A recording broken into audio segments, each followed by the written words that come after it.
Can you guys hear me all right?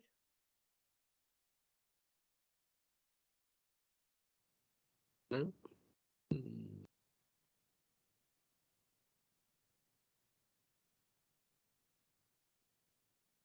There, okay. Hi, everyone.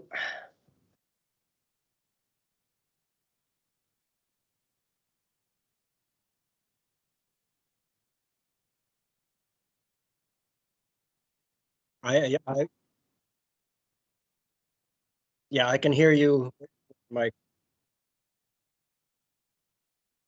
I don't blame you.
Welcome to the City of Merritt regular meeting of council held Tuesday, June 14th. I'd like to begin this meeting by acknowledging that we're gathered on the traditional, ancestral, and unceded territories of the Inklikatmuks and Syilx people. We're moving to public input, and I have two putting their name forward. Ginny Prowell, 2 minutes. Item 8.1. Thank you, Your Worship. I need it. I got a bullhorn on my Yeah, own. we do need it for virtual. We can Okay. hear you, but they Yeah. can't hear you online. Okay. If that's not. I'm here to speak to the proposal for the development up at the information center, that whole area up there. Mainly because I don't know why the city is supporting development and commercial enterprises outside of the city limits, although I understand it's being pulled into city limits, when it detracts from downtown. So people aren't going to come off the highway and come down into Merritt unless they absolutely had to for some other reason. So I can't support the development. I think it detracts from the city of Merritt, and I don't see a big advantage to us. So I'll see what everybody has to say tonight, but I'm not for it at all. One of the things I will mention, Ginny, is it is within the city of Merritt. I understand that now, yes. It has always been, even during your term when you were council. We have not changed those boundaries, and they've been like that for a while. Just so you know. Thank you. So my main objection is that it detracts from the city of Merritt and its businesses and its community and its efforts. Thank you. And Irfan Sonwala for 9.1. Hello, thank you very much for giving me an opportunity. It's regarding that you gave me an opportunity to present that application, which I did. It has what basically it has. I've written it down and presented to the council. Is that if we can, and I understand that there was initial understanding of that we have to give this application before development permit is issued or something, but when I looked at the council which I presented at the time based on the 12C of the bylaw and everything, it basically allows the applicant to present by the time it's substantially performed. So as it is not substantially performed, we presented, and I highly appreciate the council gave me the opportunity last time to present it to me, and that's why I presented that application. And the primary idea is that any this tax exemption that is being provided to me is going to be passed on to the renters, and I understand that how much of the rent and there are needs that there are, and how much of the capacity of people to pay for it. The new buildings that are being built, as you know, the construction cost is up the roof. Just to give you an understanding that OSB, the plywood that we initially we budgeted for was $22, and what we paid for is like somewhere in the range of $88 or $90 for that. And you know, those there's just to give you context, correct? That the containers that came from China at the time, I paid for like $4,000. Eventually now in this, when we're doing the construction, we paid for like $26,000. So it's 6 times more. So the construction cost and everything, and the time and the manpower, and then because of the flooding, because of the fire and everything, we had to demobilize, and city got shut down and all sort of stuff. So we have an impact, a lot of it. But what I'm trying to get is that the letter that was given to me in 2019 by the city that they will be supporting this particular application. I would like that if they support that, as they have mentioned that at the time, that they will be supporting, if they keep supporting that application of tax exemption as it was promised. As the construction cost is more, I presented to them that what the construction cost initially what thought about and versus what it is now is a lot more. So that's what the whole idea is, that how we can pass it on and work towards the city for the renters who have, who can't afford it, and how we can bring it to the at least 10% of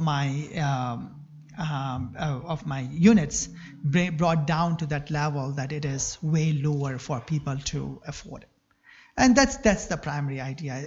Eventually, at the end, all of us are working towards serving the people, and that's what I would like to present. Unless there is some question, I think I presented my case.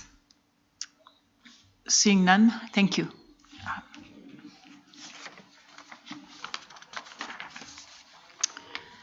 So now we move on to 8.1 bylaws, and the yeah. Okay, I'll go back. 4.1, adoption of the minutes. That's the minutes of the regular council meeting held on May 24th, 2022 be adopted. Mover and seconder. So Chart and White. And any errors or omissions? And before we vote on that, we now have corrected minutes on the website. We thought we put corrected ones on there previously, but did you want to speak to that, Mr. Laus? Thank you, Worship. Just to note that, yes, the revised minutes were uploaded this afternoon, as the versions which had been attached to that were unfortunately what's in the program we use called the pre-minutes, so it had left the space for all the results of the votes, which is fairly important part of the minutes. So those were corrected to both the council website and to your in-app agendas this afternoon. Thank you. So make sure you have the right ones in your folder. And if you're opening it up now, you should have the right ones. So I'm calling the question. All in favor? Opposed? None. And I should mention as well that Councillor Christofferson is on Zoom.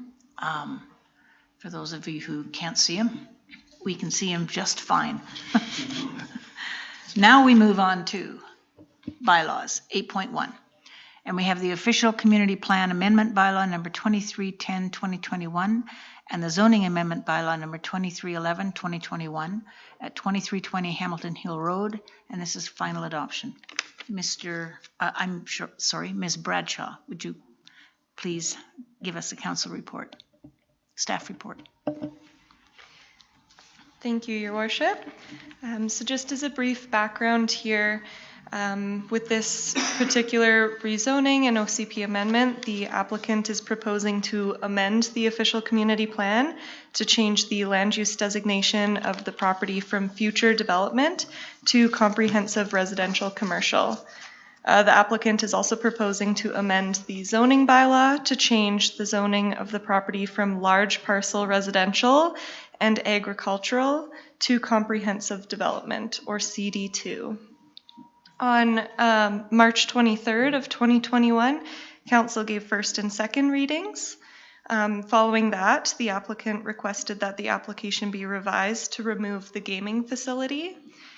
Then on April 20th of 2021, Council repealed second reading and gave second reading for the revised bylaw with the gaming facility use removed. Then a public hearing was held on June 8th of 2021. Third reading was given on June 8th of 2021 as well. And just recently here on June 7th of 2022, we received approval from Ministry of Transportation and Infrastructure. And that is why we're here today presenting this bylaw for final adoption. Does anyone have any questions for Ms. Bradshaw? And when you refer to the applicant, You mean both parties that are up looking at development right now? We're looking at Spyam and Palomino? No, this is just for Palomino. Okay, Yeah. thank you for clarifying that for me. Any other questions for council at this point? I mean, for staff. Gosh. Mr. Luck, Councillor Luck. Thank you. It's always exciting to see developments like this coming forward in that, but one of the things of doing these changes, and we've done a lot in the city, but have they given you any timeline when they think they're going to start active work up in that area, Jan, at all? So I don't have an exact timeline, Okay. but I know they're pretty eager to get going with Are they? things and just progressing with getting the MOTI sign off and things like that. But I don't have an actual timeline at this point. But it feels like we'll get started here in the next, I don't know, 2 years. He's It's been pushing a little for an frustrating answer. on some of this. Yes, But, I okay. understand. Yeah. I'm not sure, but I was hoping they'd given you some indications, so appreciate that, Jan. It's a tough question, I know. Yeah. Thank you. They've moved around some dirt, if that helps. yeah. Seeing no other questions for Ms. Bradshaw, we'll now look at a recommendation that council adopt the official community plan amendment bylaw number 2310-2021. I need a mover. Luck and Etchart. And it's open for debate.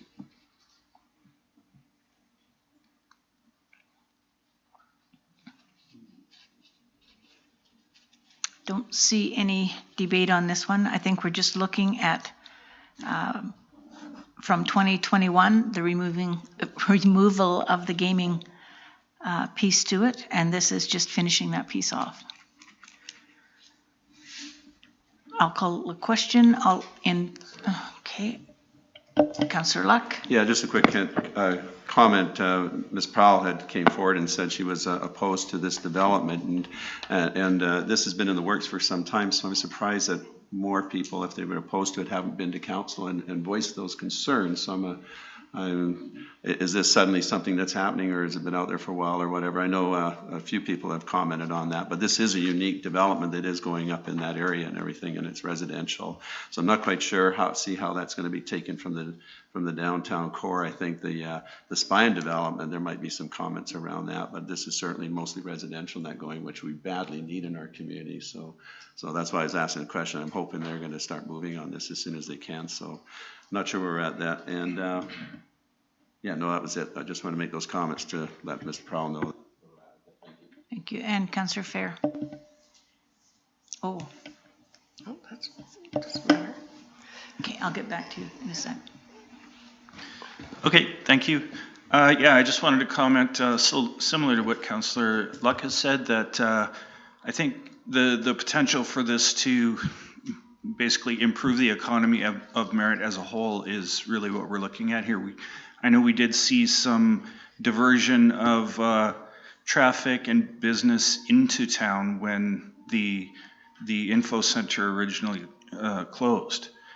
And I just don't think that that's the way we really develop our downtown, and putting our focus into developing downtown is how we, I think, build it into something that's attractive.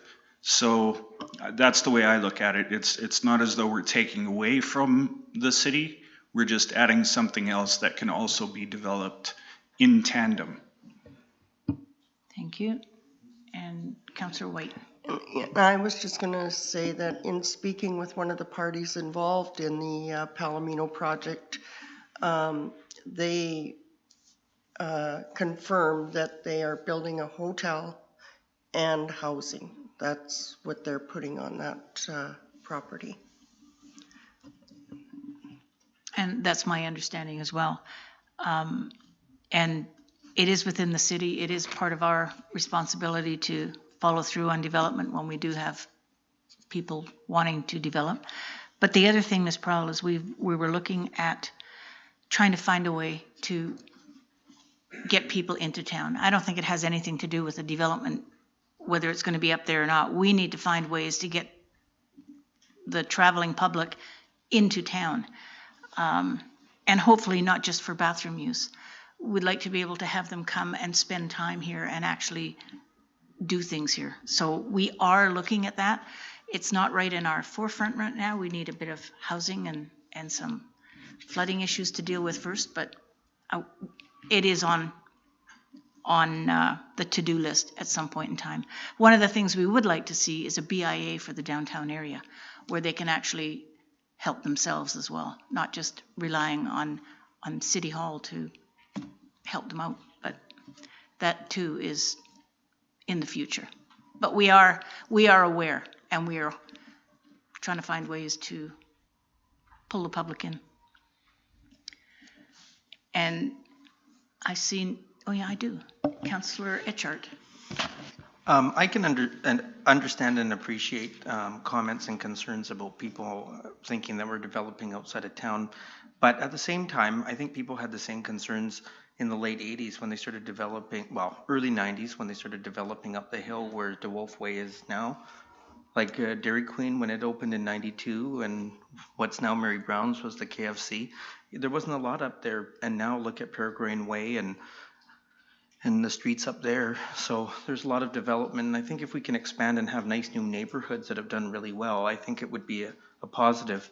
And some of our anchor pieces downtown, they're not going to have anything as attractive as, say, you know, the old Coldwater Hotel or the Grand Pub, some of those old buildings that have some historic value. So I think we can look at ways to refresh and attract people to come downtown if through different methods in the future. But I can appreciate it as a concern, so I'm looking forward to seeing this go ahead.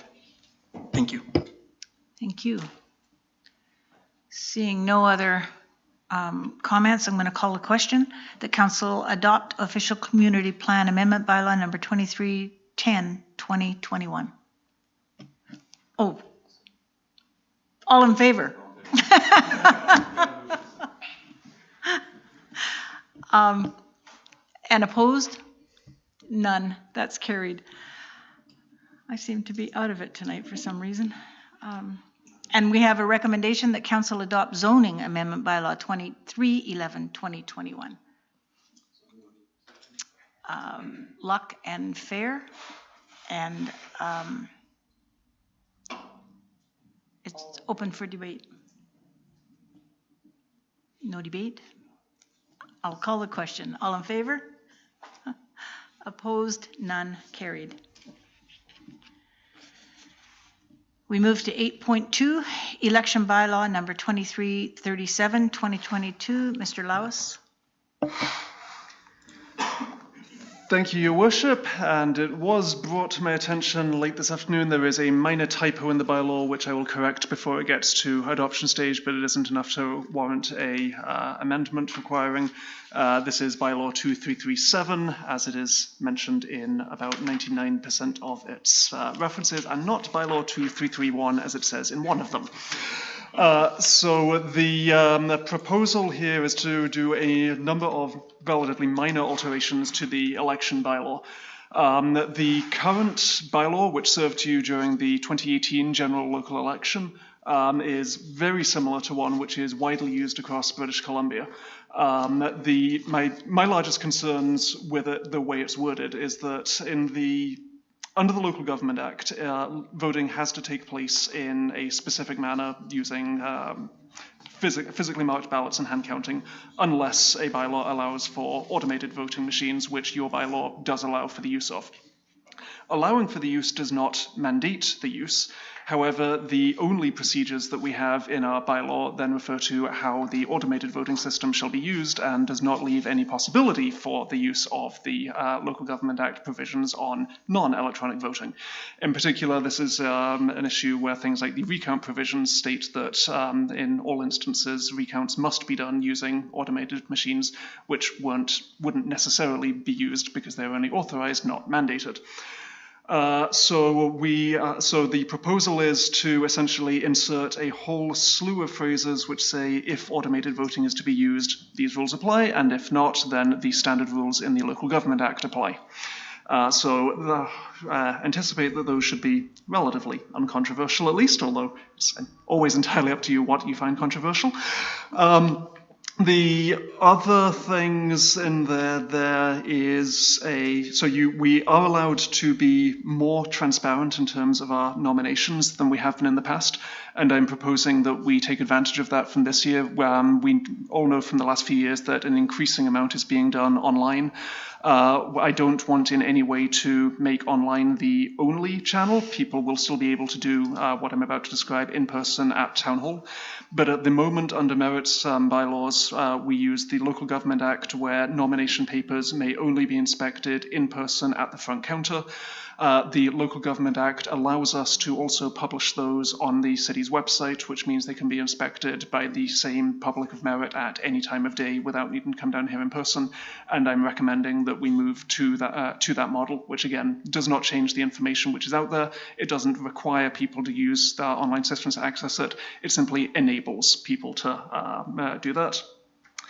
And finally, we are allowed under the Act to combine elections. We have historically done so. School District 58 have already expressed their wish for the city to run their election for the Merritt trustees if that is required. Last election, they had a uncontested election, so it was not required. But the bylaw change proposed would expressly clarify that this is indeed allowed and authorize your chief election officer to enact appropriate billing so that the city doesn't lose out, and make sure that we could recover municipal costs in the event of running their elections. The other things in there we are not proposing to change, so candidates would still be ordered by lot on the ballot paper to avoid alphabetical bias. There would be drawing by lot in the event of a tie after a judicial recount rather than a re-election. We would retain same-day only voter registration. We would not expand to mail-in voting because, in all honesty, we don't have the resources to organize that this year. And we would retain the city being a single voting district, which is not represented by wards, does not have multiple voting locations on general election day, and our 2 required advance voting opportunities would retain the 10th and 3rd days prior to the general election. So overall, I think this bylaw, it would be very similar to the one that you were all elected under, but there are just a few tweaks which I hope should improve transparency, accountability, and usability. Thank you. Does anyone have questions for Mr. Laus? Kurt, are you? I have a comment. Okay. I'm just wondering, well, it kind of echoes, doesn't it? Anyways, drawing by law seems to me, although I understand that it is trying to be fair, seems to be a complication. In a smaller place like Merritt, where there's only maybe a dozen candidates, you can locate the names easily. But in larger communities with maybe 40 or 50 candidates, if they're not by alphabetical order, that would seem to be a real challenge to go through all the names in order to locate the name that you want. So my question is simply, how common is this throughout the province?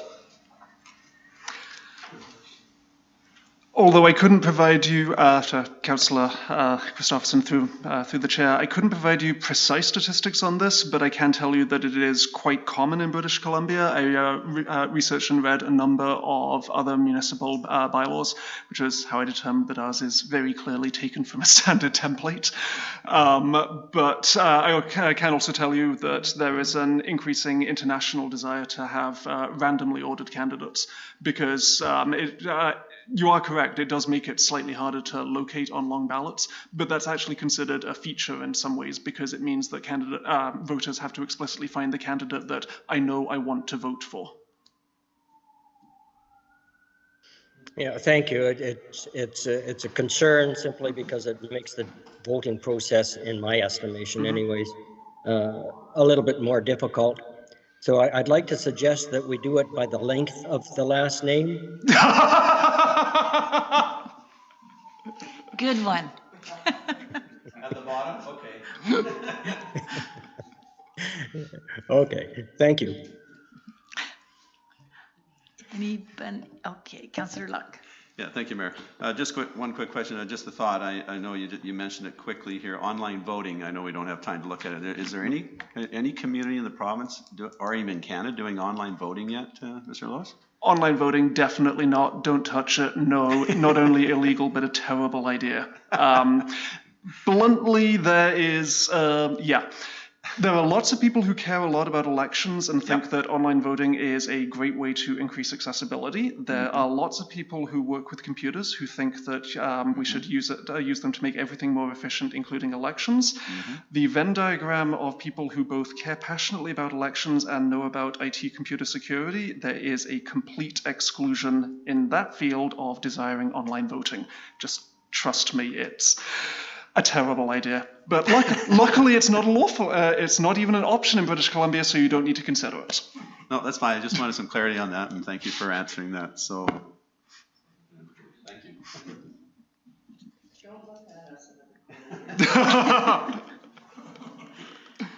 And if we also go to online nominations, you may need to have some kind of method in place to, or time frame in order to get those ones who want to do last minute. Your Worship, that one is governed by Local Government Act. The requirement is that nomination papers be submitted in hard copy. Then, in addition, under the Act, nomination papers may be submitted in scanned form or by email or fax, and there is a legislative deadline of, I want to say, 5 days after that the originals have to arrive. The proposal in the bylaw is not to change any of those. It is simply to then publish those papers on the city's website, because as it is, any voter in Merritt can come to City Hall and request to see the nomination papers, but at the moment they do have to come to City Hall in our open hours and do it. And most of our services, we're trying to make it that you don't have to come down to City Hall unless you want to. So this is not for the deadline to apply to be... No, Your Worship, okay. This wouldn't change any of that, which is all governed under the Local Government Act. Thank you. This is just transparent access. Yes. Thank you. Are there any other questions for Mr. Lawless? Seeing none, I'm going to ask that Council read Election Amendment Bylaw 2337-2022 a first time. I need a mover and seconder. Echart Luck. And is there any debate on this? It's pretty straightforward, okay. All in favor? Opposed, none. And that Council read Election Amendments Bylaw 2337-2022 a second time. So moved. Echart and Christofferson. And I'm going to call a question. All in favor? Opposed, none. And that Council read Election Amendment Bylaw 2337-2022 a third time. Mover? So Echart and Fair. And call a question. All in favor? Opposed? None. Carried. Okay, and now we move on to new business 9.1 revitalization tax exemption application for 4010 Walter Street. And Mr. MacArthur, staff report, please. Thank you. Thank you, Your Worship. I'll keep my comments brief on this because it's actually quite straightforward at this point. This report follows the appeal of May 24th that Mr. Sanawala spoke to earlier this evening, where Council resolved to allow Mr. Sanawala to apply for a revitalization tax exemption for the project at 4010 Walter Street.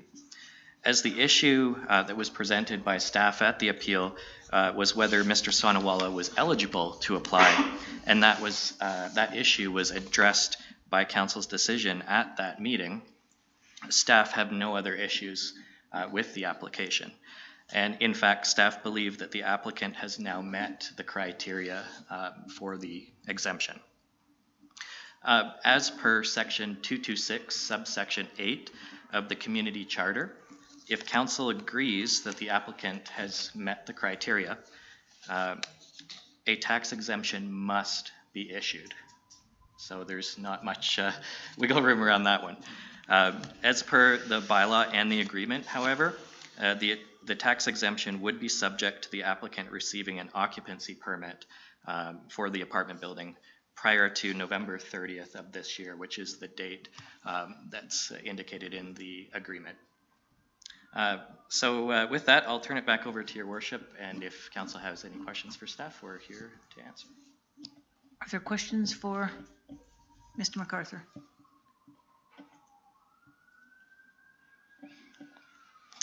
Well, I have one. If occupancy permit is not done by November 30th, the tax exemption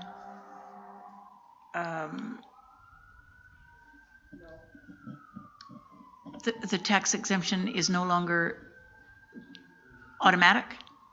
That's correct, your worship. So the agreement that Mr. Sanawala and staff have both signed is that November 2022 would be the occupancy permit deadline, so the end of November. And if that occupancy permit is not achieved by that time, then the exemption would be void. So that's obviously an important deadline for Mr. Sanawala.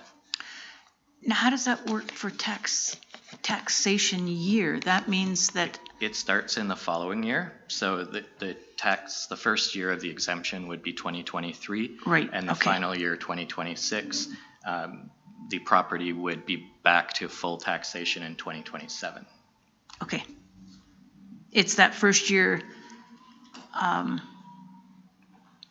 deadline that I was looking at. This comes after that deadline. The October 31st deadline for taxes. Right, for the following year. Mm-hmm. Okay. Councillor White. So November 30th, is that the planned occupancy time, or? No, I believe Mr. Sanawala is aiming to have that much earlier than that. But he was giving himself some room to wiggle there. So yeah, I believe he's aiming for August. So okay, yeah. All right, thank you. And any other questions? Seeing none, I will ask for Councillor Luck. Notice in the application that is these are going to be rental units. Is there somebody else on? No? Okay. I noticed in the report that these are going to be rental units, which we've all known all along and everything, but there's a reference to stratifying these. If these are stratified and sold, then does the exemption become null and void at that time as well? Does the exemption only apply because it's a rental building, or is there other things he has to follow as well? Sorry. Yeah, thank you, Councillor Leck, through your worship. As per the bylaw, for a general revitalization tax exemption, the units can't be stratified. So there isn't specificity in the bylaw whether those could be stratified at some date in the future after the exemption has been completed. But while the exemption is in place, they can't be stratified. Okay, good. Thank you for that clarification. That's important. Appreciate that. Okay, seeing no other questions, I will call for a mover and seconder again, that council accept the application and award a general revitalization area revitalization tax exemption certificate, subject to obtaining an occupancy permit for the 75-unit apartment building project at 4010 Walter Street. White and Luck. And anybody ready for debate on this one?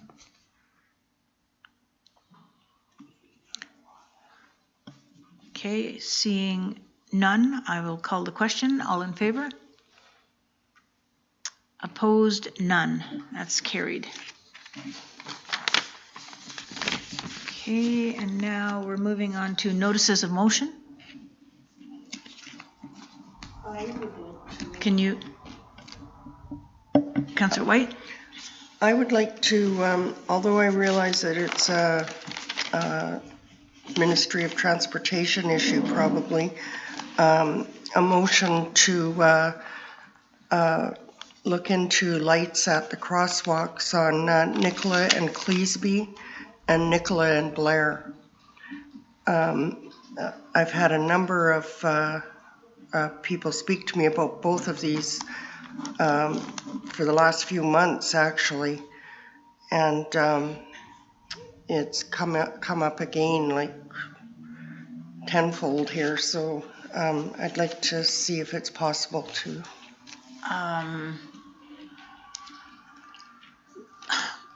was going to say, could you run that by Mr. Lawes before we put it into the form of a motion?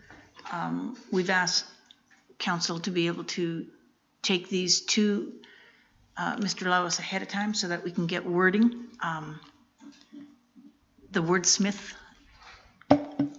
Mr. Lawes. Your Worship, although, as Councillor White notes, this is a Ministry of Transportation maintained highway, so I sincerely doubt that we would be able to do anything. In terms of a proposed notice of motion, I would suggest the wording that Council look into the installation of lights at the intersections of Nicola Avenue and Cleesby Street and Nicola Avenue and Blair Street. And then as part of that debate, obviously we would discuss all the legislative implications of and what is actually an option for the city to do. You can discuss it for sure, yeah, but I can tell you right now, staff will be noting that this is a MODI maintained highway, as you have correctly pointed out. So, and is that wording acceptable to you? Say that again. That council look into the installation or investigate the installation of crosswalk lights at the intersections of Nicola Avenue and Cleesby Street and Nicola Avenue and Blair Street. I believe Mr. MacArthur also has a comment on this. Yeah, does that work? That works for okay, me. Thank you. Mr. MacArthur. Thank you, Your Worship. And Councillor White, I would just like to clarify these lights would be for pedestrian crossing only, not for vehicular.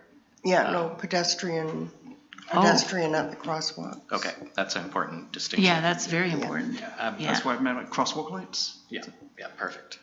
So staff have brought this issue to MOTI last year at both of those intersections, and MOTI seemed open to the idea, but whether we can move forward with it or not, that we'll have to have more discussions, of course, but they indicated that they're open to it. So we do have our next quarterly meeting scheduled in August with them, but if you'd like us to move quicker than that, we can schedule a special meeting. So this is June, July, August should be good. Okay. And I think from what I understand, Public Works has a listing of all of these centers that they are talking about, and if we're already talking with MODI, then is it moot for us to even have to go this route if you're already looking into it? Well, although staff are, as Mr. MacArthur said, investigating this issue with MODI, it's always proper for council to discuss anything that you want. I think the main reason why you might want to debate this is to publicly air some of the issues around jurisdiction, what is actually within council's remit, what we have to request, negotiate, or actually have the power to do ourselves. But in terms of actual action, then, as has been noted, if the discussion is ongoing, then it won't necessarily move that much. This may speed it up. Okay. Thank you. Thank you. Any other notice of motion? Or were you going to speak to... We're not really debating the other issue, we're just trying to get the wording on it.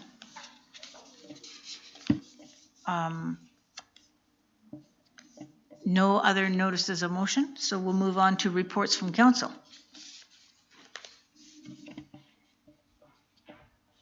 Councillor Richard.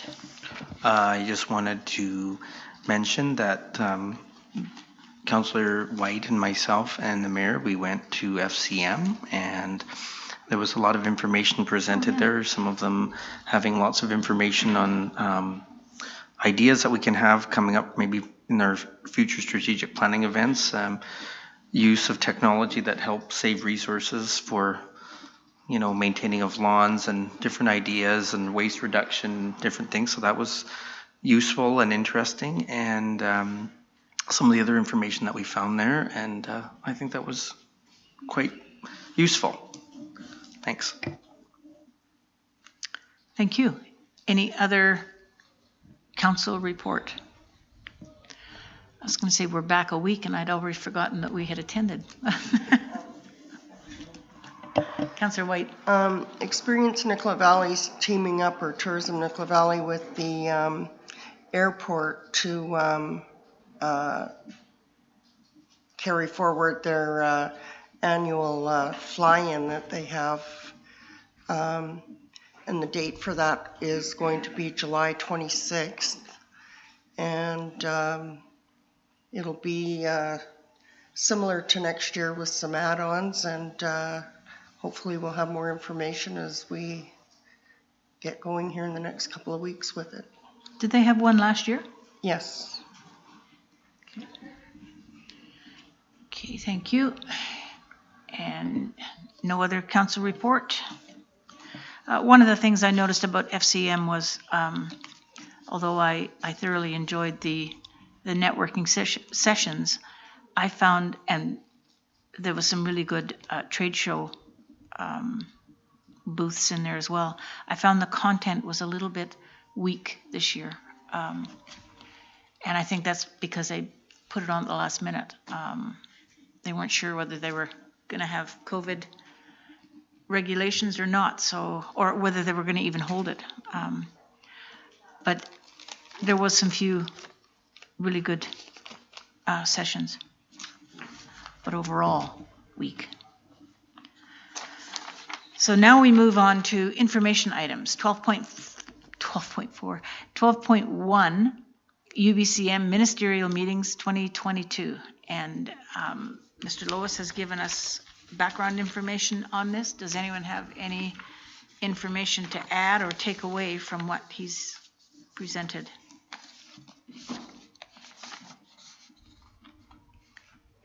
I don't see anyone jumping in. The other issue, we'll move down on to 12.2, which is the District of Barrier, and that too is a new addition to our online content. The information item number was there, but the document got put in Monday, Mr. Lois? I can't remember exactly when. So it's at the very end of your reports anyways. I'm madly looking for mine and I can't find it. Thank you. This was sent to us by the mayor of Barrier to ask that we join, and I believe it's Barrier, Logan Lake, I think it might be Chase.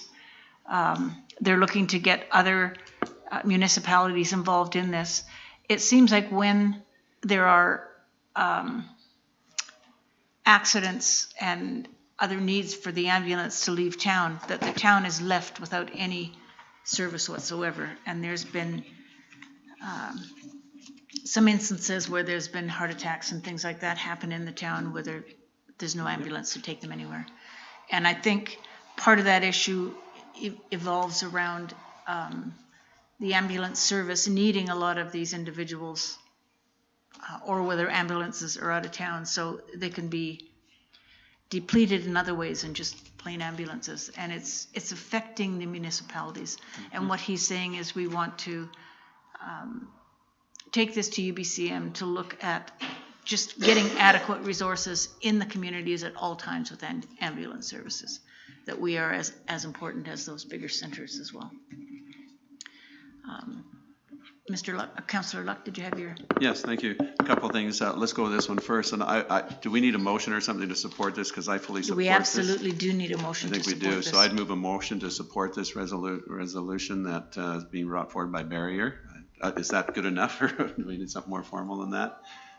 Mr. Lois will help us out. How would you like me to word that, Mr. Lois? So, as Her Worship notes, this was provided to us immediately before agenda dispatch, but I was emailing with the Mayor of Barrier over the weekend trying to figure out exactly exactly what it was they were looking for, and he informed me that they were writing to all communities in the TNRD asking them to send letters to the Minister and to BC Ambulance. So I would suggest an appropriate resolution in this situation would be that Council essentially adopts this letter and make it a resolution of the City of Merritt, at which point and instruct staff to write to the Minister and BC Ambulance accordingly. That's my motion. Thank you, Mr. Lewis. Just want to get it right because, yeah, I think it's very, very important a motion to go forward here because we just feel we get downloaded again on the ambulance service. A lot of communities pick up some of the slack with their fire department, exhausting their firemen and sending stuff through the roof there for the fire department. So this is a really important resolution. So I think we definitely as a community should support this and be looking for better funding in that from the province. So thank you. Thank you. We need a seconder on that, I guess. Seconded. Councillor Christopherson, second. And you wanted to speak to it, Councillor Christopherson? Yes, but it's actually in reference to 12.1, the UBCM ministerial. The request from Barrier is basically health related. And I note that I know in the past we've tried to deal with health issues at UBCM, and we don't have anything for UBCM dealing with health-related matters. Have we tried and just not had any success once again? Because Merritt is pretty central to the transportation system, so we're impacted by the ambulances, but we've also had other health-related matters in the area, and we haven't had much success dealing with the ministry on any of those issues. So I guess my question is it still possible for us to have some kind of dialogue with the Minister of Health at UBCM? I'd like to try and speak to that, Councillor Christopherson. We, as much as we want to make some changes within the healthcare system right now, our last year has been inundated with emergencies, and we haven't had the opportunity to sit down with IHA and discuss any of our issues. And I think the last time we appeared before the Minister of Health, or a Minister of, I think it was mental health, I don't know if she was Minister of Health, but whatever it was, they had told us that unless we do our homework and talk to the individuals involved, that there was really no point to going to the minister to talk about the issues. So knowing that, we put it to the side and said, let's work on getting involved with IHA over the next year, and then we'll take it to the next UBCM. I hope that is sufficient for you, unless you have other things to add to that. No, and I know that we are trying, but it gets frustrating after a while when we've tried to meet with the ministers and say what our needs are in this area, mental health wise, and all the issues dealing with homelessness and all of that. And we just seem to be stuck for a little bit. We will be bringing up homelessness, mental health, all of those issues with most of the ministers that we meet with, but it'll not be directly with the Minister of Health. Yeah. Okay, I know we're trying our best. Thank you. Councillor Luck, did you have a comment? No, we got a motion on the table, so I'll do it after. Okay, and we've got a mover and a seconder. That was for Barrier, 12.2. I'm going to call a question. All in favor? Opposed? None. Carried. You had a question on what item? Yeah, 12.1. Going back there. Do we have some kind of agenda for what we're going to be talking to each of these ministries and Premier Horgan? I think there's reference to what the comments are, Okay. topics in the letter from Mr. Lois, or in the information. Your Worship, if I may. I didn't sketch out the what we would be proposing for each individual specific call, but there is a paragraph in there. We intend to propose discussion topics around the flood recovery, reconstruction, emergency management response, including ESS provision and modernization, ongoing issues with Nicola Avenue, Exit 286 development, and grant applications. And collectively, those cover the 7 ministries that we are proposing that we request calls with. Yes. That, Okay, so we as councillors just need to be prepared around those high-level topics then? Is that what you're suggesting, Mr. Lewis? Well, we'll be bidding for the calls. The applications need to be in by June 24th, and then sometime in July we will hear which ones we've been successful. Personally, I'm really hoping that we're going to get Modi for the first time in 3 years. But we're going to see it, and we'll also be seeing whether or not we can make it the premier 3 times in a row. Sounds good. Thank you. I'm going to start having some kind of a pool on which ones we get. and usually the protocol is that the mayor speaks to some of these issues, most of these issues, all of these issues. But I can call on others for... And once we know which calls we have and which topics they've agreed to talk about, then of course we'll make sure everyone's fully informed and prepared. Thank you. And Councillor Etchart. This list looks good, and of course you want to be the main talking piece, and then you have your attractive entourage in support of your comments. Thanks. Did you say attractive entourage? You don't agree? Well, of course I agree. Wow. I wouldn't have said it I any should other hope way. so. Yeah. Well, that brings us to the end of the meeting. And so thank you for joining us tonight. And we, I think, have a meeting right after this. So policy update, policy group update. Thank you. Yes, it is not a meeting. It is a gathering, but it's not a meeting.